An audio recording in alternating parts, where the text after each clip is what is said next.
और ये कटिहार के कोढ़ा बिसरिया पंचायत, लेकिन उनके दिमागी हालत के इस तरीके से होने के पीछे के असली कारण को जानना कोई नहीं चाहता। दाल जहां तक है जो रेट तय किया गया है उनके लिए, उस रेट पर दाल बाजार में बिल्कुल उपलब्ध नहीं है। लाठियों से पीटा गया है, इनके ऊपर गंदे पानी का बौछार किया गया है। इस तरीके से इनको पीटने के बाद, इस तरीके से इनको अपमानित करने के बाद घुटनों पर इनको झुकाकर 1000 रुपये बढ़ाए गए, तब जाकर इनका मानदेय 7000 हुआ है। आप बताएं, इस महंगाई में एक कार्य करने वाला कर्मी 7000 रुपये में कैसे अपना परिवार चलाए? सो भी नहीं पाती है बेचारी, खा नहीं पाती है, सच मानिए खा नहीं पाती है। परिवार है वो देखकर ही लग रहा है कि बहनें गरीब परिवार से आती हैं, पति बिल्कुल सरकारी जॉब में नहीं होंगे, मजदूरी कर रहे होंगे, तो कल इनका बच्चा बड़ा होकर वो शिक्षा ग्रहण करे जिससे किसी तरीके के सरकारी जॉब में जा पाए और इनके परिवार का कल्याण। दर्शक बंधु नमस्कार। मैंने तो अपने चैनल पर वीडियो अपलोड करना छोड़ दिया है क्योंकि बहुत सारी बातें हैं मेरे अंदर जो मैं चाहता हूं कि जनता के साथ बांटूं, परंतु बदले हुए समय में उन बातों का कोई अर्थ नहीं है।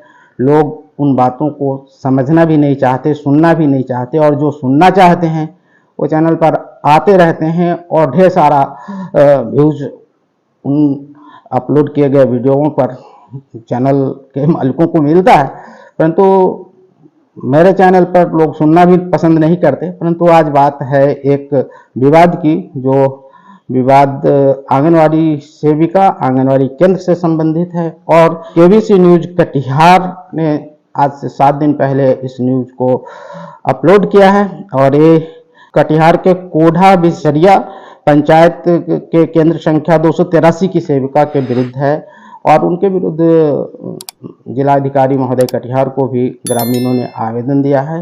परंतु बोल में न्यूज में यह बताया जा रहा है कि सेविका गुंजन देवी के ऊपर आरोप है, जबकि आवेदन में लिखा गया है कि सहायिका गुंजन देवी को हटाया जाए और उनके जगह पर नया सहायिका लाया जाए ताकि आंगनबाड़ी का संचालन सही ढंग से हो पाए।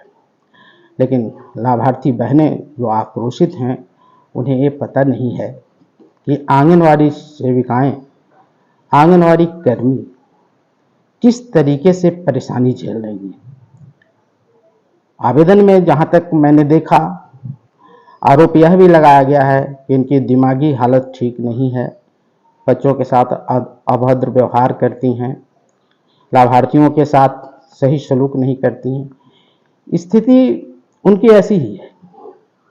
बिहार में कार्यरत अधिकांश सेविकाओं की स्थिति ऐसी ही है कि उनकी दिमागी हालत आपको सही नहीं दिखेगी, लेकिन उनके दिमागी हालत के इस तरीके से होने के पीछे के असली कारण को जानना कोई नहीं चाहता।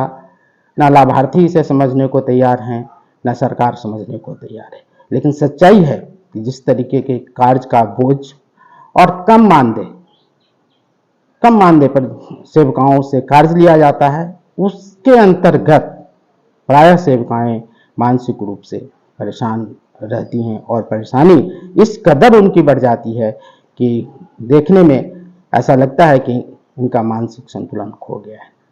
परंतु आंगनवाड़ी सेविकाएं सही ढंग से कार्य कर पाएं, उनका मानसिक संतुलन बना रहे कार्य करते हुए, लाभार्थियों को सही लाभ वो दे पाएं, इसके लिए सबसे पहला जरूरी कार्य ये है कि सरकार उनके मानदेय को देखे। मात्र 7000 रुपये, महीने भर कार्य, घर का चलना मुश्किल, परिवार के खर्चे कभी पूरे नहीं होते उन 7000 रुपयों में, जिसके लिए सेविका दिन रात कार्य करती है। मानसिक रूप से रुग्ण होना, मानसिक रूप से परेशान रहना, ये स्वाभाविक है। जहां तक लाभार्थी बहनों ने शिकायत किया है, उनका हक है, वो शिकायत करें। परंतु बहनें, एक चीज आप जानें कि जब तक कार्य करने के बाद कार्य करने वालों का पेट नहीं भरेगा, घर नहीं चलेगा, परिवार नहीं चलेगा, तब तक वो उनकी स्थिति वैसी नहीं होगी कि किसी भी तरीके के आपत्ति का वो सही जवाब दे सकें। और बहुत सारी आपत्तियां जो आप उठा रही हैं कि अनाज चावल कम मिल रहा है, दाल कम मिल रहा है, हाँ दाल की जगह आम देना कहीं से उचित नहीं है, लेकिन मात्रा को लेकर जो आपके द्वारा सवाल उठाए जा रहे हैं, तो मात्रा को लेकर स्थिति ये है कि जो चावल उनको दिए जाते हैं गोदाम से, तो वाकई 50 किलो के आधार पर बोरा दिया जाता है उनको, लेकिन 50 किलो चावल उसमें होता नहीं। दाल जहां तक है जो रेट तय किया गया है उनके लिए, उस रेट पर दाल बाजार में बिल्कुल उपलब्ध नहीं है। कई जगह जो क्रय सामग्री है उनके कीमत जो विभाग द्वारा बताया गया उससे ज्यादा हुआ करता है, इसको भी उनको मैनेज करके चलना पड़ता है और किसी तरीके से सरकारी व्यवस्था को उनको चलाना पड़ता है। यदि हम चाहते हैं कि आंगनबाड़ी सेविकाएं बिल्कुल सरकार के आदेश के अनुरूप सभी कार्यों को सही ढंग से निष्पादित करें, सही ढंग से पूरा करें, तो सबसे पहला जरूरी है कि सरकार इनके मानदेय को उतना करे जितना के हकदार है। जितना कार्य इनसे लिया जाता है उनके कार्यों को देखा जाए और कार्यों के आधार पर इनके मानदेय को तय किया जाए। और केबीसी न्यूज़ कटिहार के जो चैनल के मालिक हैं उनसे मैं कहना चाहता हूँ कि सेविकाएं नहीं बोल पाएंगी। अगर आप उनसे उनकी परेशानियों को पूछेंगे कि क्या दिक्कत है, क्या वजह है कि आप लोग इतने परेशान हैं, मानसिक स्थिति प्राय सेविकाओं की ऐसी क्यों दिखती है, आप नहीं पूछ पाएंगे और पूछेंगे तो बता नहीं पाएंगे, क्योंकि सरकार का भय है, विभाग का भय है। अस्पष्टतया कोई भी सेविका अपनी बात आपके सामने नहीं रखेंगी क्योंकि वो भयभीत है। तो उनके तरफ से मैं आपको बता देना चाहता हूं कि 7,000 मानदेय पाकर सेविकाएं अपना घर चलाना चाहती हैं तो क्या घर चल जाएगा, परिवार का खर्चा निकल जाएगा। पिछले दिनों इन्हीं सेविकाओं ने पटना में आंदोलन किया था, लाठियों से पीटा गया है, इनके ऊपर गंदे पानी का बौछार किया गया है, इनको करंट भी लगा है। माननीय मुख्यमंत्री जी के शासनकाल में अपने उप मुख्यमंत्री उस समय तेजस्वी यादव जी थे, उनके काल में एक घटना घटी है। इस तरीके से इनको पीटने के बाद, इस तरीके से इनको अपमानित करने के बाद, घुटनों पर इनको झुकाकर 1,000 रुपये बढ़ाए गए माननीय मुख्यमंत्री जी द्वारा, तब जाकर इनका मानदेय 7,000 हुआ है। आप बताएं इस महंगाई में एक कार्य करने वाला कर्मी 7,000 रुपये में कैसे अपना परिवार चलाए। कौन सा सरकारी कार्य से जुड़ा व्यक्ति है जिनका इनकम 30,000 से कम है, बताएं। प्राथमिक शिक्षक हैं, बताएं उनका मानदेय या वेतन जो भी उनको दिया जा रहा है वो कितना है। तृतीय वर्गीय कर्मी हैं, उनको क्या दिया जा रहा है।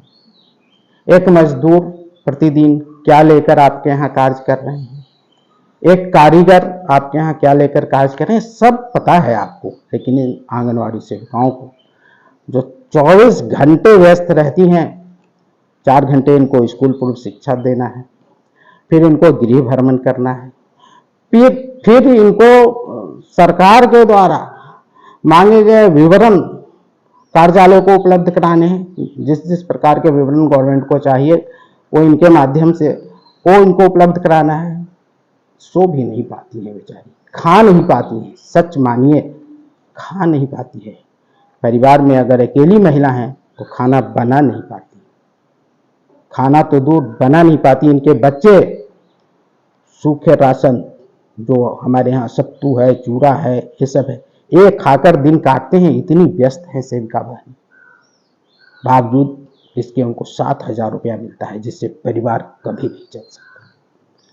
सरकार से बार बार आग्रह किया है इन लोगों ने अपने प्रतिनिधियों के माध्यम से भी राज्य सरकार से, केंद्र सरकार से आग्रह करवाया है कि इस महंगाई में इतने मानदेय में बिल्कुल हमारा परिवार नहीं चल रहा है। हम क्या खाएंगे, किससे बच्चों को पढ़ाएंगे, बीमार पड़ेंगे, किस पैसे से इलाज कराएंगे। और जानने वाली बात यह है कि अधिकांश सेविकाओं के पति बेरोजगार हैं, क्योंकि बेरोजगार पति वाले पत्नियों का ही बहाली हुआ है, क्योंकि इनकम सर्टिफिकेट वहां लगाया गया है और इनकम सर्टिफिकेट के मुताबिक जितनी आय होनी चाहिए सेविका अभ्यर्थी की, उसमें उनके पति बेरोजगार है। बेरोजगार पति 24 घंटे का कार्य मानदेय के रूप में प्रतिदिन कौन सी राशि बनती है देख लें, 7,000 रुपये मानदेय। दिया जाने वाला जो राशन है इनको, या क्रय किया जाने वाला जो राशन है, उसमें जो दिया जा रहा है चावल गोदाम से, बोरे में कमी, बोरे में कभी चावल 50 किलो नहीं मिलते। क्रय करने के लिए जब बाजार जाती हैं तो बाजार मूल्य डिफर होता है। जब इनको कार्यालय आना जाना होता है तो अपने मानदेय के पैसे से ही किराए देकर जाना पड़ता है। जबकि बताएं कि कौन से सरकारी कर्मी हैं जो सरकारी कार्य के लिए अपने स्थल से बाहर जाएंगे और उनको टीए और डीए नहीं मिलेगा। लेकिन सेविका बहनें एक ऐसी कर्मी हैं सरकार की कि उनको अपने पैसे खर्च करके, जो 7,000 मानदेय मिलते हैं वो पैसे खर्च करके कार्यालय जाने पड़ते हैं। इनको कई जगह प्राइस को लेकर मैनेज करना पड़ता है। इनको चावल गोदाम से आए चावल के कमी को पाटना पड़ता है, तब जाकर ये लाभार्थियों के मध्य इसका वितरण करते हैं। लाभार्थी को अगर थोड़ा कम मिल जाता है तो मुझको नहीं लगता कि लाभार्थी को कोई फर्क पड़ेगा, क्योंकि 2 किलो चावल 1 किलो दाल महीने में पाने से कोई उनका कल्याण नहीं हो रहा होगा। जरूरी है कि उनके बच्चे को सही शिक्षा मिले, सही शिक्षा पाकर उनके बच्चे आगे बढ़ें। और जो परिवार है वो देखकर ही लग रहा है कि बहनें गरीब परिवार से आती हैं, पति बिल्कुल सरकारी जॉब में नहीं होंगे, मजदूरी कर रहे होंगे, तो कल इनका बच्चा बड़ा होकर वो शिक्षा ग्रहण करे जिससे किसी तरीके के सरकारी जॉब में जा पाए और इनके परिवार का कल्याण। ये आंगनवाड़ी से क्या मिल रहा है नहीं मिल रहा है ये महत्वपूर्ण नहीं है। आप अपने बच्चे को पालने में सक्षम हैं। ऐसा नहीं है कि 2 किलो चावल 1 किलो दाल आंगनवाड़ी अगर दे तभी आपके बच्चे आपसे पाले जाएंगे, वरना बच्चे पाले नहीं जाएंगे, ये स्थिति आपकी नहीं है। आपको सबसे पहले बहनें ध्यान देना है कि आपके बच्चों को सही शिक्षा कैसे मिले, कैसे उनका जीवन स्तर बेहतर हो, कैसे वो सरकारी जॉब पाएं, क्योंकि पिता मजदूरी करके परिवार चला रहे हैं। आप नहीं चाहेंगे कि आपके बच्चे भी मजदूर ही हों, लेकिन इसके लिए क्या करना होगा, बेहतर शिक्षा व्यवस्था उनको दिए जाने की जरूरत है। और आपको शिक्षा के लिए मांग करना है, आपको उनको बेहतर शिक्षा दिलवाना है, न कि आंगनवाड़ी का 250 ग्राम कम, आधा किलो कम के अनाज के पीछे पड़ना है। ये अपने बच्चों के भविष्य के साथ खिलवाड़ है। आंगनवाड़ी में बच्चे जाते हैं, सेविका खुश रहें और खुशी पूर्वक आपके बच्चों को सही शिक्षा दे पाएं, सही मार्गदर्शन कर पाएं, ये सबसे ज्यादा महत्वपूर्ण है। आपको जो दिया जा रहा है वो एक ऐसी मात्रा है जिसके न मिलने पर भी आपको कोई फर्क नहीं पड़ेगा। लेकिन यदि आपके बच्चों को सही समय पर सही शिक्षा नहीं दिया गया तो बड़े होकर फिर वो उस शिक्षा से वंचित रहेंगे और फिर उनके जीवन में वही दिन आएगा कि अपने पिता की तरह मजदूरी ही करें। शिक्षा महत्वपूर्ण है, चाहे जैसे अपने बच्चों को दिलाएं, शिक्षा महत्वपूर्ण है। कहां से क्या मिल रहा है इस पर बिल्कुल ध्यान न दें। ध्यान सिर्फ आप लोगों का होना चाहिए कि आपके बच्चे को बेहतर शिक्षा कैसे मिले ताकि कल सरकारी जॉब उनको मिल पाए। सरकारी जॉब मिलना गरीबों के लिए आसान नहीं रह गया है, यह भी समझ लें। परंतु चेष्टा तो हमारी हो सकती है ना कि हम मजदूर रह गए तो हमारे बच्चे किसी तरीके से हमसे बेहतर जीवन जिए, और इस बेहतर जीवन जीने के लिए जरूरी है कि उनके शिक्षा पर ध्यान दिया जाए। अगर आप आगे भी सुनना चाहेंगे मुझको तो चैनल को सब्सक्राइब कर लें, बेल आइकन दबा लें, ऑल का विकल्प चुन लें घंटी के निशान की जगह पर, और मुझको लगेगा कि आप सुनना चाहते हैं मुझको, तो मैं आगे भी वीडियो लाऊंगा आपके हित से संबंधित। और यदि आपकी रुचि में ये वीडियो भी नहीं आएगी तो समझ में आएगा कि आप सुनना नहीं चाहते, दूसरे के उकसावे में विवाद में फंसकर अपना भी जिंदगी खराब करना चाहते हैं, और जो कर्मी हैं जो अल्प मानदेय पर कार्य कर रहे हैं उनका भी जिंदगी आप खराब करना चाहते हैं। अपना भी हित सोचें, और जो सामने हमारे लिए खड़े हैं, सरकार के द्वारा ही क्यों ना खड़े किए गए, उनका भी हित सोचें। सेविकाएं बहुत ही बदतर हालत में संघर्षपूर्ण स्थिति में अपना जीवन काट रही हैं। उनकी मानसिक स्थिति हर वक्त ऐसी दिखेंगी आपको जैसे कि बिल्कुल उनकी दिमागी हालत ठीक नहीं है, क्योंकि मानसिक तौर पर विचलित हैं। इनसे ओवरवर्क लिया जा रहा है, बहुत ज़्यादा काम लिया जा रहा है। महीने का खर्चा कमाई से नहीं इनका निकल पा रहा है। तो जहाँ कहीं भी सेविकाओं के प्रति आपके मन में दुर्भाव हो, उन्हें प्यार दीजिए, उनको सहयोग कीजिए।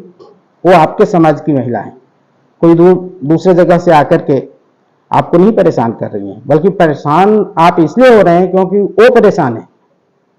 यदि उनको उचित मानदेय दे दिया जाए, जो सामान का मूल्य है उस मूल्य पर सामान बाजार में मिल जाए, जो उनको चावल भेजा जा रहा है वो बिल्कुल 50 किलो तो 50 किलो हो, ये सब कुछ अगर उनके दुरुस्त हो जाते हैं तो फिर वो दुरुस्त हो जाएंगी। लेकिन सबसे बड़ी बात है कि जनता को चाहिए कि अगर अपने बच्चों का हित चाहते हैं, वो चाहते हैं कि आंगनबाड़ी में पढ़कर बच्चे उनके शिक्षित हों और आगे बढ़ें, तो सरकार से एकजुट होकर मांग करें कि महंगाई के दौर में कम से कम आंगनबाड़ी सेविका बहनों का मानदेय 30,000 से कम नहीं होना चाहिए। पर कौन सुनाएगा सरकार को, मुझको पता नहीं। सरकार सुनेगी भी कि नहीं, ये भी मुझको पता नहीं।